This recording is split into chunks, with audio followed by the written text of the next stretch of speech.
You need to believe in yourself. You need to believe in yourself. You need to believe in yourself, in ourselves, in myself. I need to believe in myself. We need to believe in ourselves. You need to believe in yourself. Same as this beautiful flower here believes in itself. Same as this lovely fruit here believes in itself.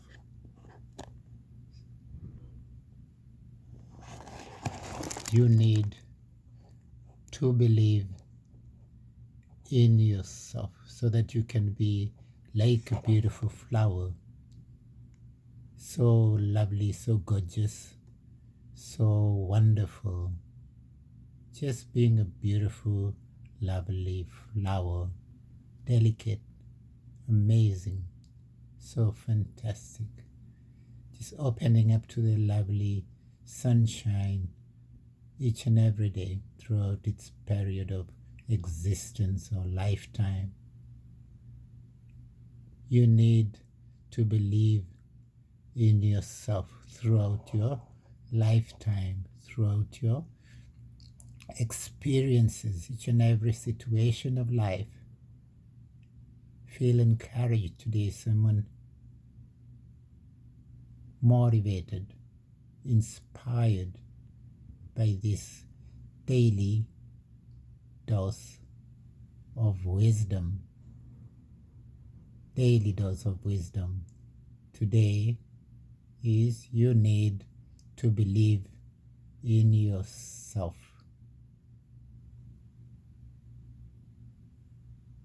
By Simba, Canadian Simba from Kenya in Halifax, Nova Scotia province of Canada, North America. Simply be wise, dear human beings. Let's be wise and know that we need to believe in ourselves. You need to believe in yourself. I need to believe in myself. Say to yourself, I need to believe in myself today and always, and have self-confidence and be able to be amazing, do amazing good things for myself, for my family, for my community, and for other people, all other people, without discrimination, with love, with kindness, with joy, with peace, with true sincerity. You need to believe in yourself. There are two good books I'd like to refer to today.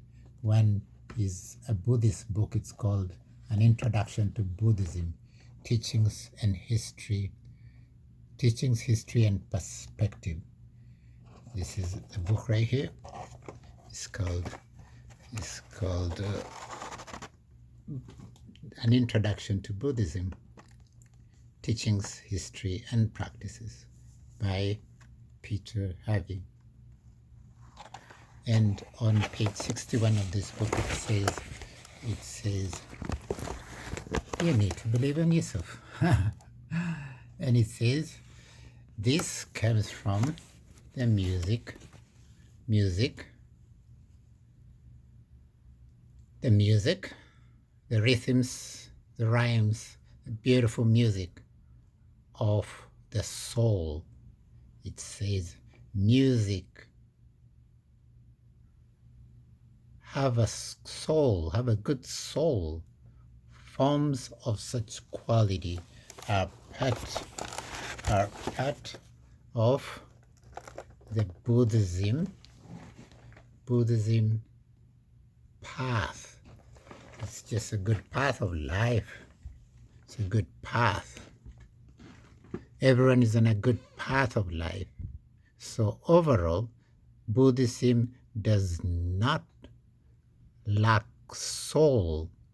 Again, anatta does not mean egoless, as is sometimes rendered. The term ego has a range of meanings in English. The Freudian, by Sigmund Freud, Freudian ego is not the same as the Indian atamalata, or permanent self. Permanent self. In more ordinary English, ego just means self-centered sense of being, or having I, or in North America, Canada, and USA, they say I, me, and myself. It's called the pursuit of happiness, or the seeking of self-interest, or something called selfishness, greed, corruption, racism, jealousy, envy, hatred, starting unnecessary wars. All these things come from things called selfishness, or jealousy, or self-hatred. And that's turned from the person to all others, especially people perceived to be vulnerable. It's like, for example, someone pushing their own father or mother or grandfather or down the stairs, and because they're vulnerable and they're slow and they need help, or they're just putting on their shoes slowly, or things like that. So it's an element of selfishness, ignorance, and absurdity that's very similar to racism, greed, corruption, self-corruption, and other things like that. Anyway, so this says that where were we? It says that ego, in more ordinary English, ego just means self-centered self of being, or having I. The existence of this sense is not denied in Buddhism, though it is seen as based ultimately on misperception of reality. Says Harvey in 1995, page 51 and 2. Overall, it can be said that in changing empirical self, no permanent self can be found. No permanent self can be found. Number 1. 2. Yet, one of the constructing activities is the I am concept. I am concept in Buddhism is called asimanda.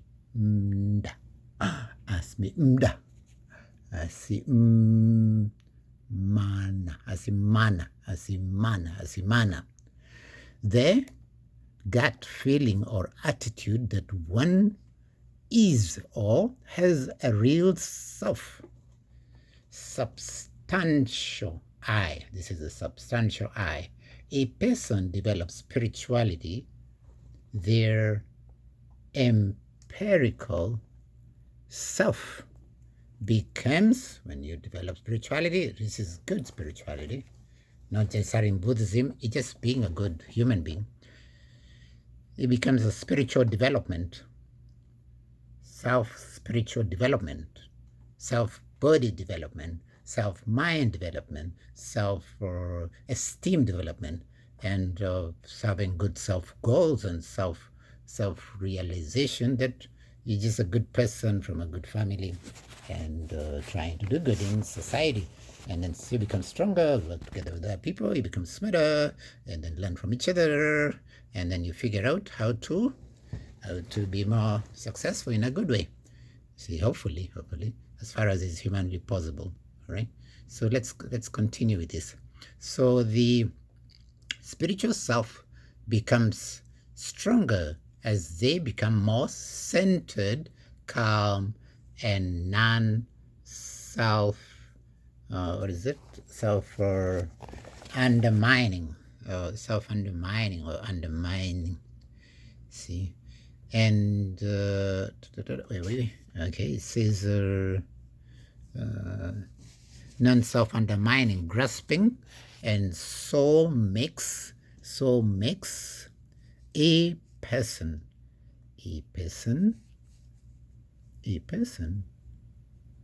or the process or the aspect of awareness or self-awareness of all factors of personality as non-self.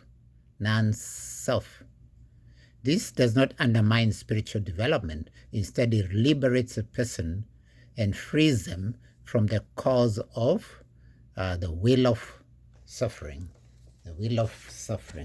Or just these challenges and struggles in life. So that's the idea of this concept of Buddhism.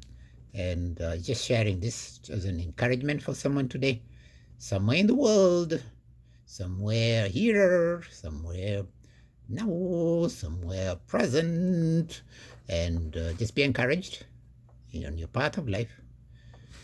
You need to believe in yourself and your good aspect of self, the best version of yourself you can be.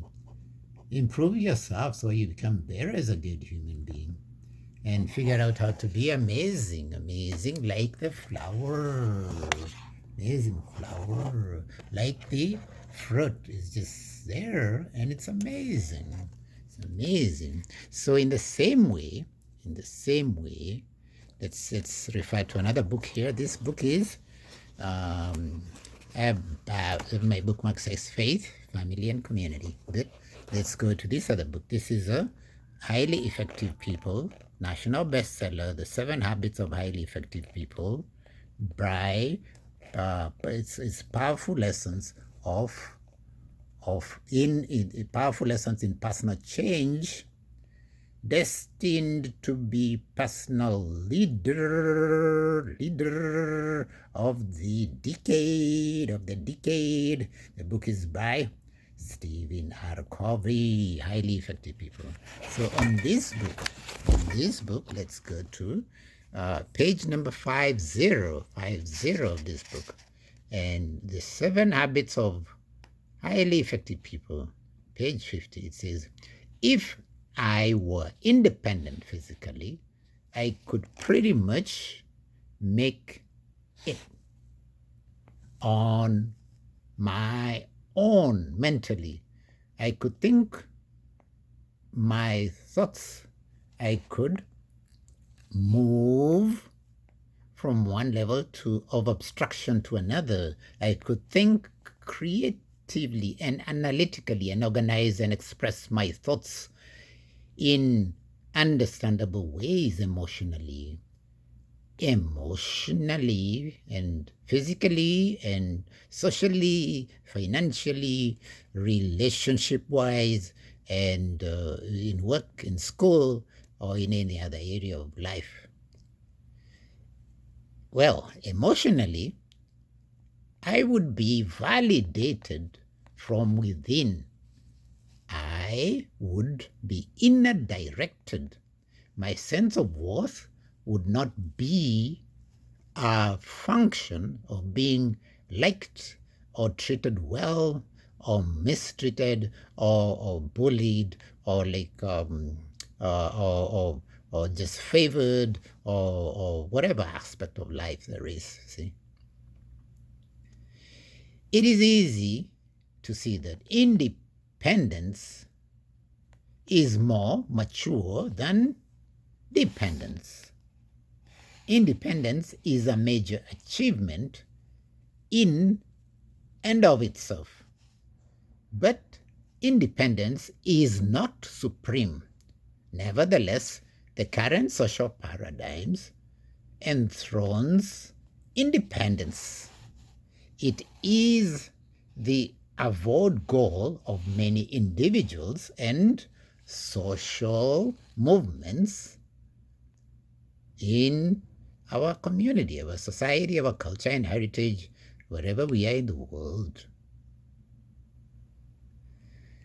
Most of the self-improvement material puts independence on a pedestal just because of the current prevailing circumstances in the world where there's something called pursuit of happiness and like, oh, be happy. Oh, just read one or be motivated. It's a good day, whatever, and have a wonderful life somehow. So most self-improvement material puts independence on a pedestal as though communication, teamwork, and cooperation were lesser values. But much of our current emphasis on independence is a reaction to dependence, to having others, controllers, definers, users, and manipulators.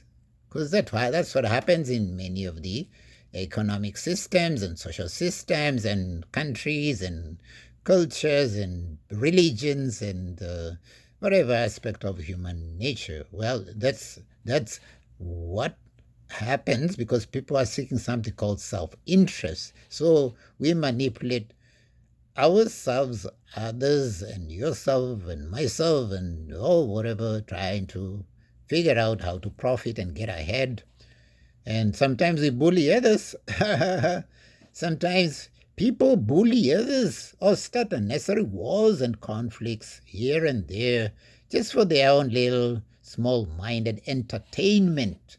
Or like, I don't know, this one is vulnerable, let's bully him. Or this one is different color, skin color, let's bully him. Or this one looks like he cannot defend himself, or he does not have a big family, or very accomplished family, or whatever.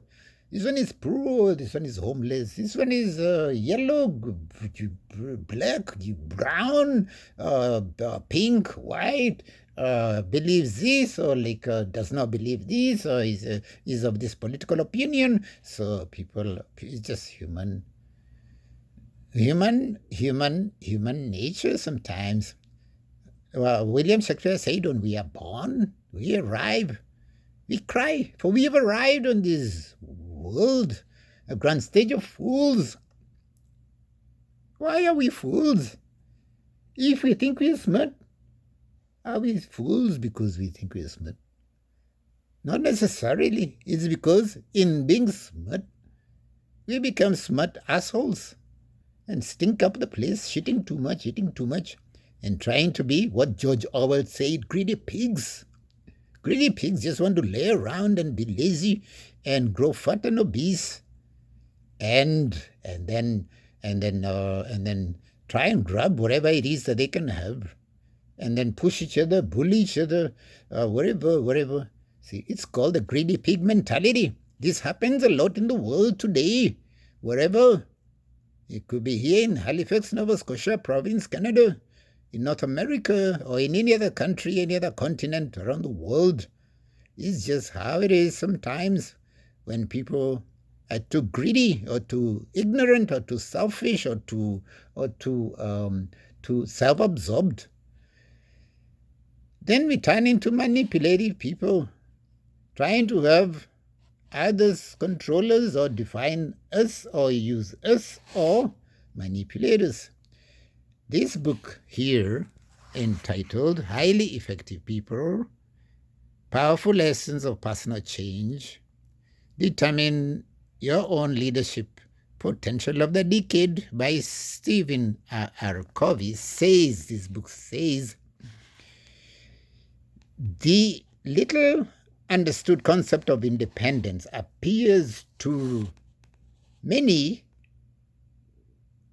to smack of independence, and therefore we find people often for selfish reasons leaving their marriages, creating unnecessary conflict in wherever they're living, or in the family, or in the society, or in the country, or in the around the world, abandoning their children, forsaking all kinds of responsibility, or seeking self-interest, and forsaking all kinds of social responsibility to each other and to the vulnerable ones, and all in the name of independence.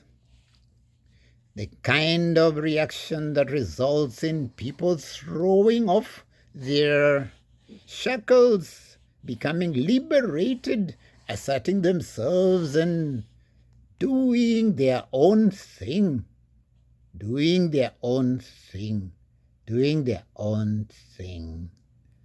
I remember yesterday I was in the kitchen and somebody told me, "I don't want to hear your good advice." I'm like, oh.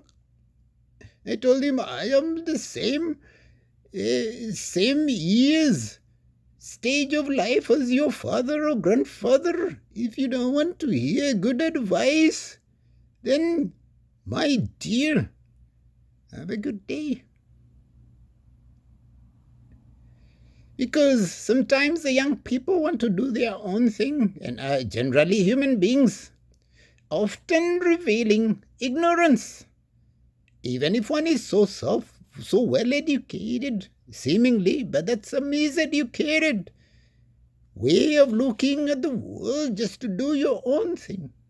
It is based on self-interest and ignorance and selfishness. And the selfishness creates jealousy and competing with each other, trying to pull others down. And instead of helping each other, supporting each other, caring about each other, and living in a good community, a good house, a good family, or in a good world. Anyways, these do their own thing, doing their own thing, or doing my own thing, or whatever, or just concerned about their own family, their own brother, their own sister, their own little mindset in the family. This is often reveals more fundamental dependencies that cannot run away because they are internal in the family, internal in the person, internal in the family. It's innate. It's been there for generations and generations, rather than external dependencies, such as letting go or letting the weaknesses of other people ruin our emotions and lives and feelings, victimized by people and events out of control. This book is by Steve Arcovy. It's Powerful Lessons in Personal Change, The 7 Habits of Highly Effective People. It says cooperation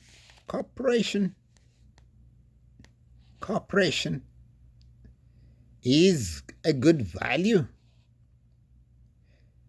But much of our current emphasis is independence in a reaction to dependence.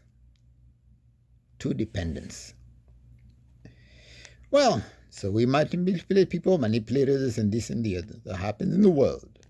Well, this little understood concept of interdependence appears to many to smack of dependence, and therefore we find people often for selfish reasons leaving marriages, abandoning their responsibilities, children, forsaking all kinds of social responsibility in the family, in the community, in a house, in a city, in a country, or in the world in the name of independence. The kind of reaction that results in people throwing off their human nature or shackles or becoming liberated, good human nature, asserting themselves in ways that are not good, doing their own thing, often reveals more fundamental dependencies not that cannot be run away from because they are internal rather than external dependencies, such as letting the weaknesses of other people ruin our emotional lives and feel victimized by people and events around us. Of course, we need to change our circumstances, but the dependence problem is a personal maturity issue and has little to do with the circumstances. Even with better circumstances, immaturity and dependence often persists. True independence of character empowers us to act rather than to be acted upon. It frees us from our dependence on circumstances and other people and is a worthy liberating goal, but not the ultimate goal of effective living. So what's the ultimate goal of effective living? Independent thinking alone is not suited for interdependent reality. Independent people who do not have the maturity to think and act interdependently may be good individual producers, but they won't be good leaders and team players. They are not coming from the paradigm of interdependence necessary to succeed in a marriage, in personal life, in family, in society, or in other aspect of the world with organizational reality, good organizational reality. Life is by nature highly interdependent. We try to achieve maximum effectiveness through independence. If we try that, it's like trying to play tennis with a golf ball. The tool is not suited to the reality. Independence is far more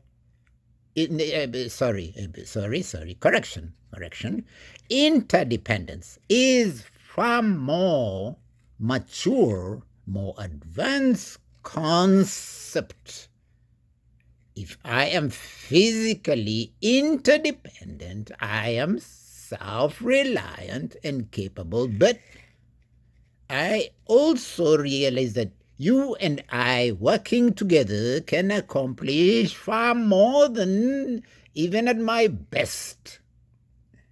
I can accomplish alone what I could accomplish alone if I am emotionally interdependent. I derive a great sense of worth within myself, but I also recognize the need for love, peace, joy, happiness, kindness, compassion for each other, true loving kindness, for forgiving each other, for caring about each other, and living in harmony in a house or in a society, in a family, or in a community, or in the world.